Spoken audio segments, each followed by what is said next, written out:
Então, aqui para quem já eu comecei a falar na quarta-feira passada, e agora eu vou trazer um tema que é super complicado, como o outro tema que eu falei também, e a gente vai falar um pouquinho de sintaxe digital e terminologia, e eu vou tentar dar uma visão de como é que o HL7 interpreta todas essas dificuldades que o Vitor trouxe, que o Eduardo está trazendo, e como é que a gente tenta processar tudo isso, as dificuldades que o DataSUS tem, as dificuldades que a ANS tem, em resolver um pouco desse problema baseado em ciência da computação.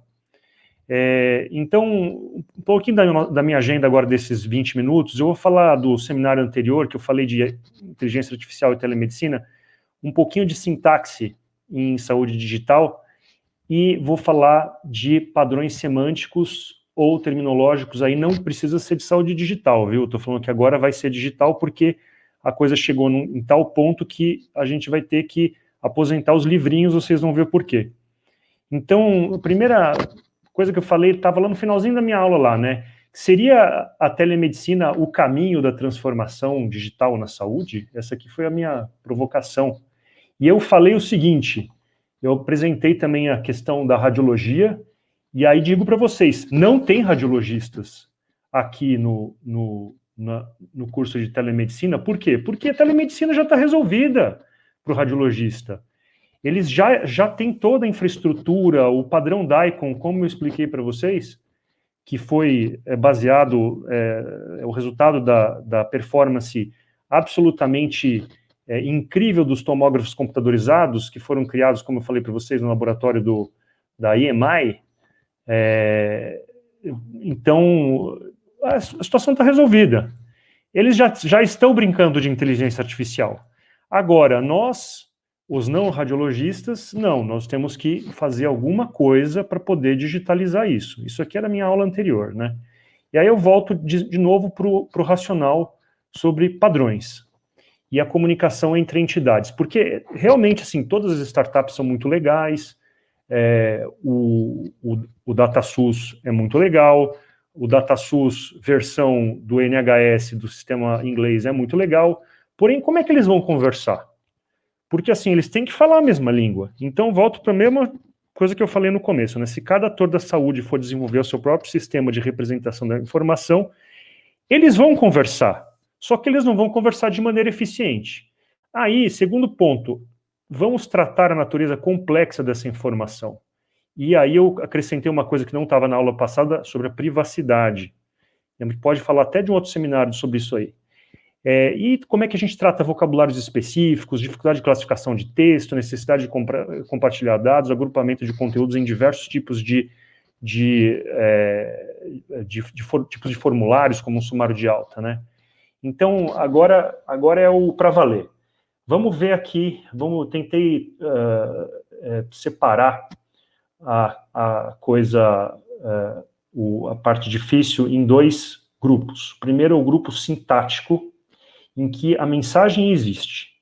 O outro grupo é o que eu estou transportando nessa mensagem. Então, como padrão sintático, eu vou falar um pouquinho do TIS, um pouquinho do HL7V2, um pouquinho do CDA, um pouquinho do FIRE, e com o padrão semântico, eu vou falar um pouquinho do TUS, a SIGTAP, um pouquinho de LOINC, a maior parte de vocês não vai fazer a menor ideia do que se trata, um pouquinho de OpenAir, CID-10, todo mundo conhece, legal. Vou falar de SNOMED CT, algumas pessoas conhecem, vou falar de CID-11, CID-11 é para 2022, você já está com o seu sistema preparado? Vou falar um pouquinho do Odyssey e do OMOP. Então vamos lá, o padrão TIS, qual era o problema que a ANS enfrentou antes de 2012? Cada operadora tinha o seu próprio conjunto de formulário com regras de pagamento, isso dava problemas, dava conflitos, as mensagens não eram coesas. A resolução normativa da ANS de 2012 trouxe uma solução. Vamos padronizar, em vez da gente ficar usando telefone, fax, e-mail, vamos passar para XML, vamos padronizar isso, ok? Vamos adotar o CID como diagnósticos de morbimortalidade, vamos? Tá faltando uma coisa, como é que eu faço para faturar? Vamos criar uma terminologia própria, TUS. considerar todas as questões de padrão de conteúdo e estrutura dos prestadores, o que já tinha de tabelas anteriores, e um pouquinho de segurança e privacidade que existia na época de 2012. Não tinha LGPD, por exemplo. Isso aqui é uma guia típica do TIS, e esse aqui é um XML, tá? Não dá, tá ilegível aqui na minha tela, mas esse é um XML do TIS, uma mensagem do TIS. Agora eu vou um pouquinho próximo da época do DICOM, vou falar um pouquinho sobre o HL7. Em 1987, um pouquinho depois que formaram o consórcio DICOM, alguns pesquisadores que estavam trabalhando em logística hospitalar, basicamente mensagens de laboratório dentro de um ambiente controlado, eles falaram o seguinte: cara, a gente precisa de um jeito de fazer isso de uma maneira que mais ou menos siga um padrão e que a gente consiga fazer gestão de resultado, pedido de exame, agendamento, observação clínica, porque tudo isso é comum. Pô, eu tenho na minha clínica um problema de agendamento, outro médico tem também o mesmo problema de agendamento. Por que a gente não aproveita tudo num tipo de sistema? E aí eles fundaram uma associação da qual eu faço parte, que é o HL7 International, que tem a suave missão, que é essa que está na tela de vocês, que é proporcionar um mundo em que todas as pessoas possam acessar os seus dados da maneira mais segura, quando e onde precisarem, através de padrão de interoperabilidade. Agora eu vou então dissecar um pouquinho como é que o HL7 pensa o assunto. Primeiro, o seguinte, agora é ciência da computação. Um processo de atendimento médico, algum evento em que envolva alguma entidade em que elas normalmente trocam mensagens. Essas mensagens são empacotadas em documentos.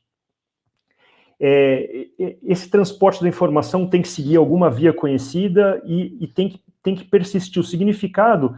E também tem que e a coisa tem que ser acessável de novo. Então, você tem o serviço de estatística médica, por exemplo, que faz isso, né, que é conhecido como SAMI, aqui no Brasil, Serviço de Arquivo Médico Estatístico, as pessoas conhecem assim. Bom, como é que foi o primeiro? Isso aqui é em 1980, então lembra que o poder computacional é baixo. Como que o HL7 pensou isso na ocasião? Eles desenvolveram um sistema elegantíssimo de mensageria, formato leve, simples, intuitivo para quem é da saúde, que os monitores multiparamétricos e a maior parte dos prontuários americanos, 70% dos prontuários americanos utilizam isso como arquitetura da sua mensageria interna. A mensagem é composta por campos segmentados, cada um separado por um pauzinho, que é o tal do pipe. Se você der uma olhada no seu teclado, você vai achar em algum lugar um pipe, que você tem que fazer alguma mandracaria para poder sair o caractere. E cada uma dessas mensagens, ela tem um gatilho. Por exemplo, a ADT é uma mensagem de admissão de algum setor, alguma coisa assim. Essa aqui é uma mensagem ADT, olha só. Está aqui no cabeçalho, esse segmento chama segmento mesh. Eu sei que essa aqui é uma mensagem ADT. Tá? Se alguém tiver interesse algum dia, pode fazer curso com a gente lá, que a gente ensina sobre esse negócio.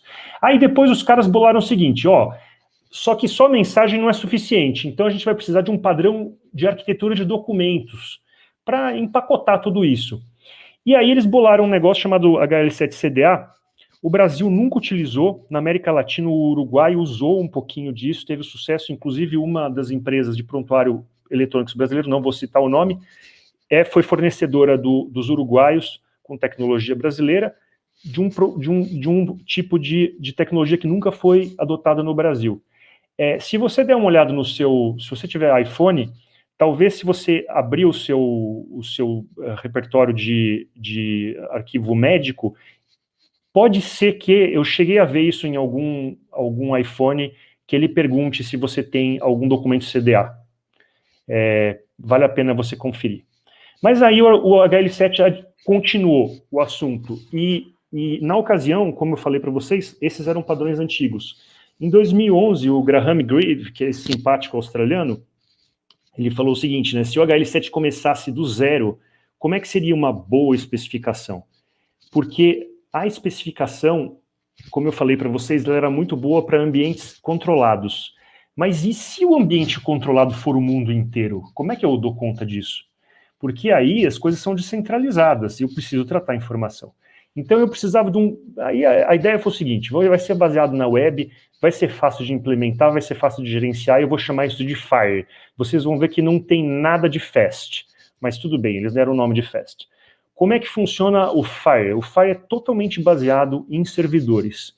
Então você imagina o seguinte, o seu mundo está transformado, as pessoas não estão mais conversando entre elas, mas os servidores estão conversando entre elas. Então os computadores, os celulares estão conversando, o servidor conversando com o servidor, em operações de criação, de update, de apagar mensagens, documentos, e alguns desses paradigmas se referem, por exemplo, a serviços em que você renderiza coisas e a persistência de dados.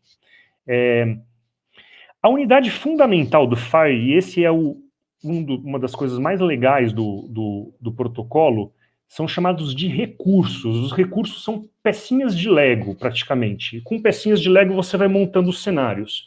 Então aqui eu estou trazendo para vocês 3 recursos. Um recurso que é o paciente, um recurso que é o medication request e um recurso observation. Então, conforme esses recursos vão surgindo no seu cenário real, eles vão sendo digitalizados, você vai consumindo essas informações. Então, eu vou contar uma historinha para vocês. Como é que o HL7 em FHIR vai processar a seguinte historinha. O paciente Beltrão passou no UBS Oliveiras com a enfermeira Roberta Neves, que solicitou uma pesquisa de bacilo álcool-ácido resistente. Então, o FHIR vai processar essa informação da seguinte maneira. Ele vai criar 4 recursos. Um recurso paciente, um recurso UBS Oliveiras, um recurso quem que é o practitioner que atendeu essa pessoa, e um recurso que foi o pedido de espécimen. Agora, olha só que interessante, isso aqui independe do prontuário de que você está tratando. Não está baseado no TASI, ou no MV, ou no iClinic, ou no qualquer coisa. Isso é um conceito. O conceito, ele é abstraído dessa maneira. Então, ele é vendor neutral. Tanto faz quem puder processar essa tecnologia vai ter sucesso. Bom, com isso aí, só que eu acabei de colocar esse slide por causa do Eduardo. O Eduardo falou 2 coisas interessantes. Ele falou assim, pô, mas e como é que faz lá? Porque como é que eu faço para dar poder para o paciente? Bom, uma das maneiras que o HL7 pensou foi num projeto chamado Smart on FHIR, em que você tivesse condição de dar para todas as pessoas o poder de acessar o seu prontuário, porque o prontuário, é curioso, o prontuário não é, na verdade, o prontuário médico é descentralizado, e ele não é só centrado no paciente. Ele, por vezes, ele está centralizado no ponto de atendimento. Então, eu tenho que trafegar a informação de 2 vias, em vários pontos de atendimento e de várias... solicitando e às vezes fornecendo informações. Então o Smart on FHIR, ele é um projeto do HL7 que inclui o intercepto de segurança para autorizar as trocas de dados em pontos de atendimento. O segundo ponto que eu queria falar, também baseado, porque o Eduardo faz CDS, que é Clinical Decision Support, é chamar a atenção de que se você consumir recursos em servidores, eventualmente você pode fazer servidores para lerem contextos.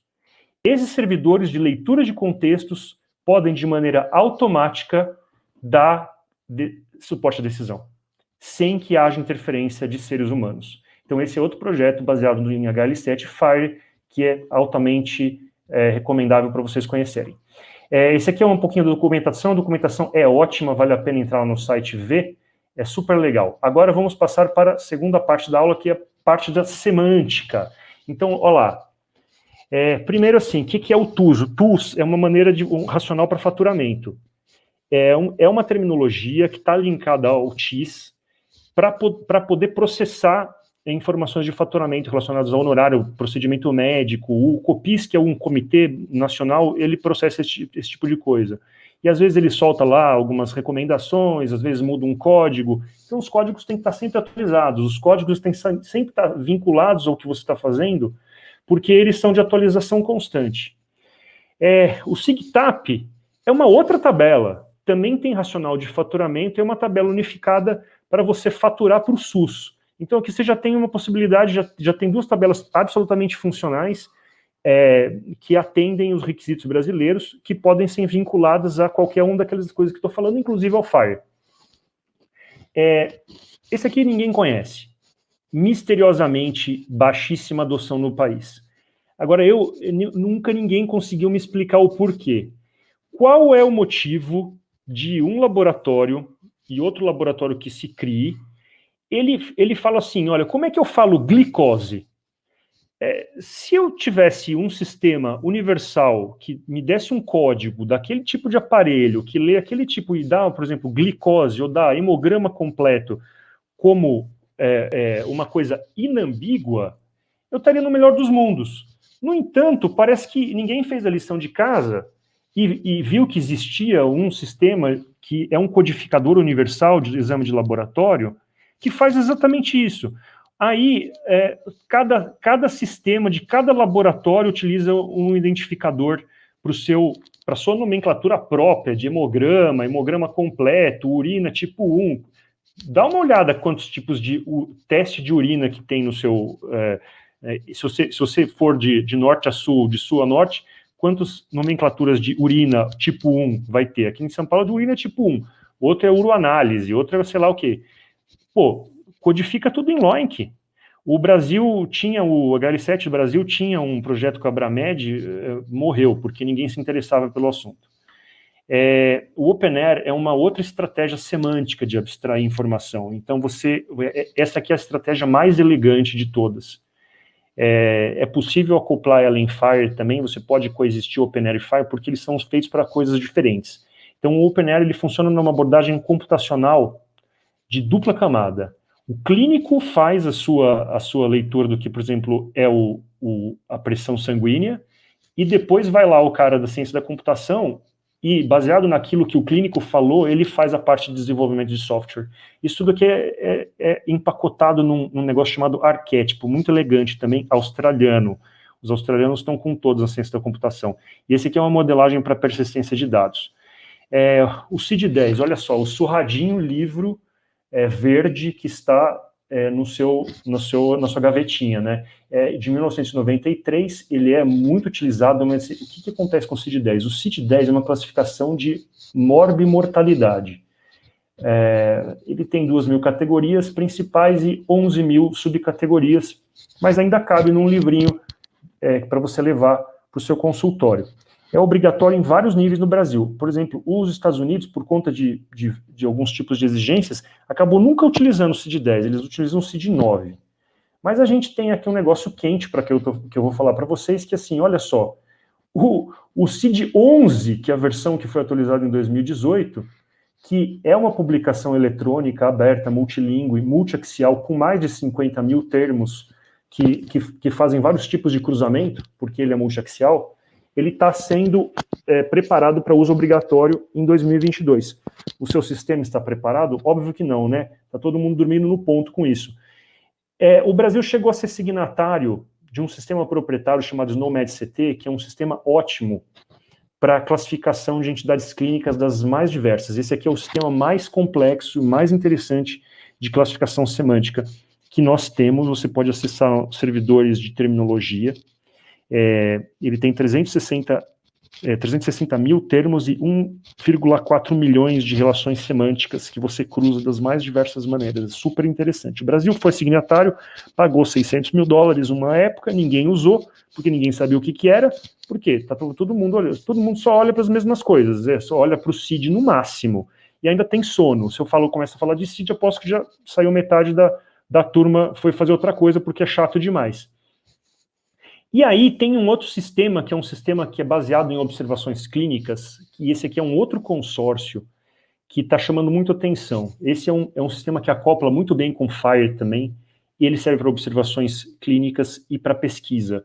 E ele tem sido muito utilizado para evidências do mundo real e para dados do mundo real, e com possibilidade de modelos preditivos, algoritmos de inteligência artificial. O pessoal tem gostado muito disso aí. Bom, faltou alguma coisa? Faltou sim. Faltou medicamento, farmacovigilância. Se alguém souber qual que é o nosso sistema brasileiro, me avise, porque eu não sei. Eu vi uma apresentação do MEMED, e aí eles começam a usar um monte de coisa. Tem uns 300 tipos diferentes de repositórios, de terminologias para sistema de medicamento, e é uma loucura. Os caras tiveram que usar NLP para poder convergir uma tabela com a outra. Eu não sei como é que se prescreve medicação eletronicamente no Brasil, posto que a gente tem essa dificuldade. A gente não tem, igual nos Estados Unidos, existe o RX norme, aqui não tem isso. Então, fica aí a provocação. Houve um projeto do PROAD uma vez, que estava empacotado no sírio-libanês, acho que enterraram o projeto, porque ele envolvia servidor de terminologia, etc. e tal, base única de medicamentos, não foi para frente. Bom, esse aqui é o meu chute. Como é que a gente vai integrar o público e o privado na saúde? É possível, dito tudo isso que eu falei para vocês, que a gente chegue no FIRE e esse aqui é o meu chute, que o foguinho seja o acendedor da integração pública e privada e de outras integrações necessárias para que a saúde deslanche. É o que a gente acredita.